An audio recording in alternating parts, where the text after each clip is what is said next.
उसमें हमको इंटरवीन करना चाहिए।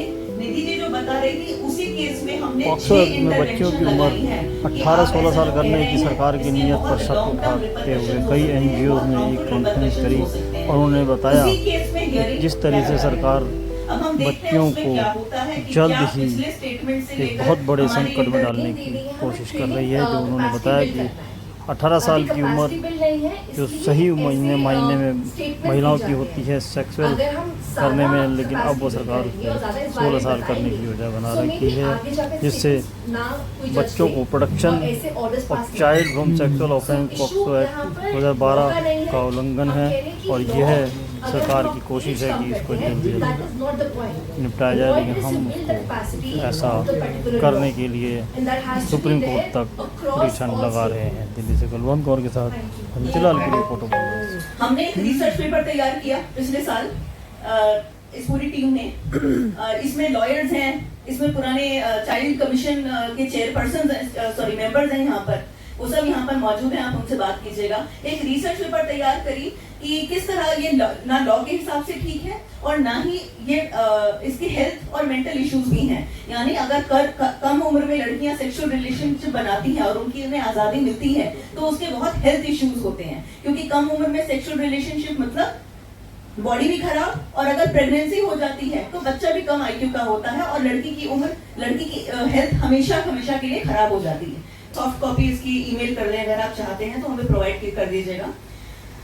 फिर सब डॉक्यूमेंट किया है कि पिछले 1 साल में हमने इसके खिलाफ क्या क्या लड़ाई लड़ी है।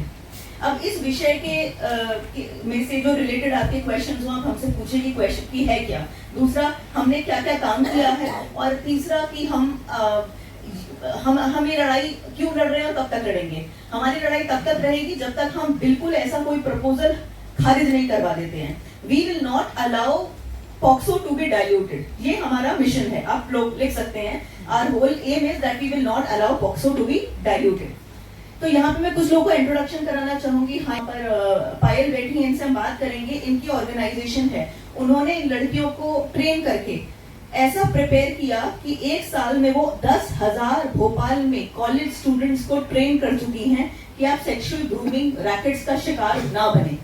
ये एक संकल्प नाम का प्रोजेक्ट है, इसको Madhya Pradesh government officially recognise कर चुका है।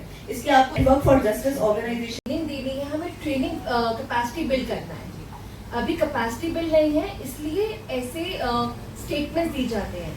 अगर हम सारा कैपेसिटी बिल्ड करेंगे और ज्यादा इस बारे में बताएंगे सो मे बी आगे जाकर स्टेटमेंट्स ना कोई जज दे और ऐसे ऑर्डर्स पास ना हो।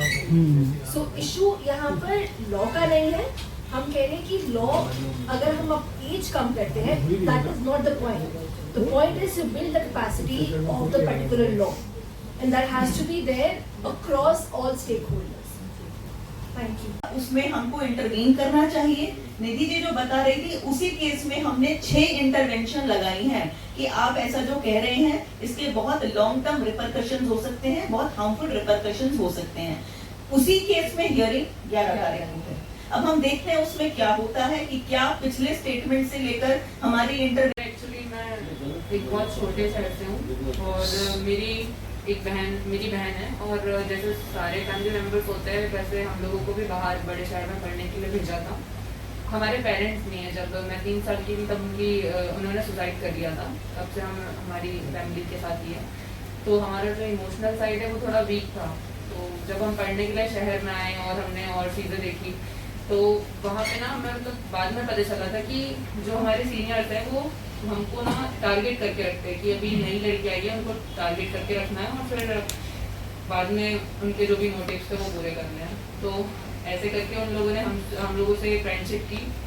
एज अ दोस्त के नाते हमने भी उनसे थोड़ा बातचीत जो की थी। उसके बाद उन्होंने ना ऐसे मतलब कुछ 3 साल तक फिजिकली मेंटली बहुत टॉर्चर किया था उन्होंने। कुछ चीज़ें ऐसे प्राइवेट फोटोज वगैरह रख के ब्लैकमेल करके बहुत किया, और मुझे ऐसा लगता था कि वो मुझे ब्लेम करके गिल्ट में रख के ये सब चीज़ें कर रहे थे। मुझे ये चीज़ समझ में नहीं आई थी। जब बहुत कुछ हो गया उसके बाद में मुझे समझ में आया कि मैं एक्चुअली सब कुछ झेल रही थी।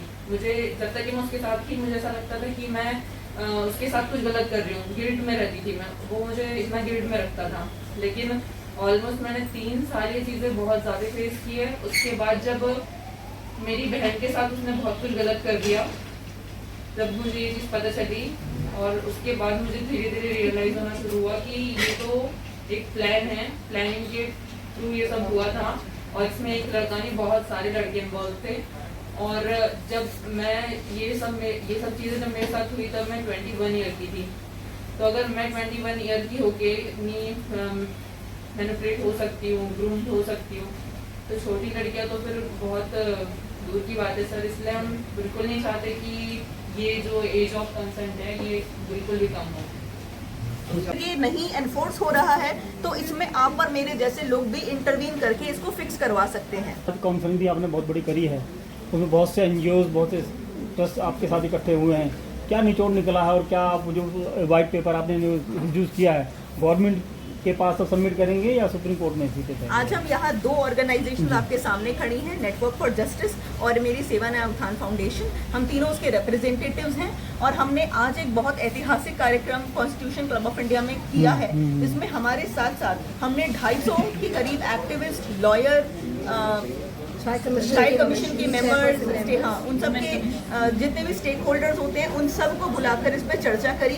और 100% लोगों ने वहाँ यहाँ यही कहा कि हम पॉक्सो को डाइल्यूट नहीं करना चाहते। ये फाइट इनसे बात आप कुछ कहना चाहेंगे इस बारे में? क्या कोर्ट कहाँ तक डिसीजन ले पाएगा इसमें आपने जो केस किया है? सर वो तो कोर्ट अभी उसमें मैटर सब जुडिस है, तो हम उसमें आपकी जुडिशरी में क्या कहना चाहते हैं, क्योंकि आपने पेपर सबमिट किए हैं? सर हमने तो क्या फैसला होना चाहिए, क्योंकि आप बहुत समय से इस केस में लग रही हैं जी, और पूरा लगातार सोसाइटी के साथ आप सर काम हम कर रहे हैं। इंटरवीन किए ही इसलिए कि इसको डाइल्यूट ना किया जाए। 18 अगर स्टैट्यूट में दिया है तो उसको 18 ही रखा जाए, क्योंकि उसके अदरवाइज रिपरकशंस होते हैं। हम तो इसी स्टैंड के साथ कोर्ट गए हैं। बाकी क्योंकि ये मामला सब जुडिस है तो सर अब हम उस पर और कुछ कह नहीं पाएंगे। लेकिन मैंने अगर गलती से भी अब पार्लियामेंट में अगर ये केस आ जाता है, क्योंकि पार्लियामेंट की डिसीजन पार्लियामेंट पे है, पार्लियामेंट इस एक्ट को पास करती है, तो आप क्या उस पर किस तरीके जजमेंट करेंगे या उसका अपोज करेंगे फिर बाद में सारे मिलके? जितने भी वहाँ पे लोग मौजूद पार्लियामेंट में आना है ये बाद में, क्योंकि आया है आज लोग भी इसका वहाँ पे लोग थे। हम 200 लोगों ने मिलकर डिक्लेरेशन साइन एक्ट किया बनाने है। के लिए जी हमने डिक्लेरेशन साइन किया है कि हम इसके ऊपर काम करेंगे।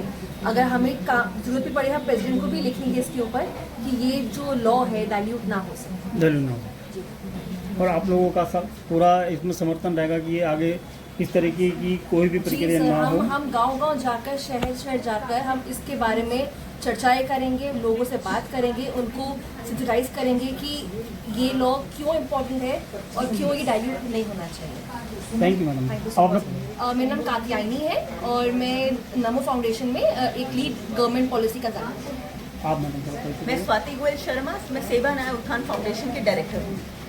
आप मैडम? सर मैं पेशे से एक एडवोकेट हूँ और मैं इस समय as a director network for access to justice में काम कर रही हूँ।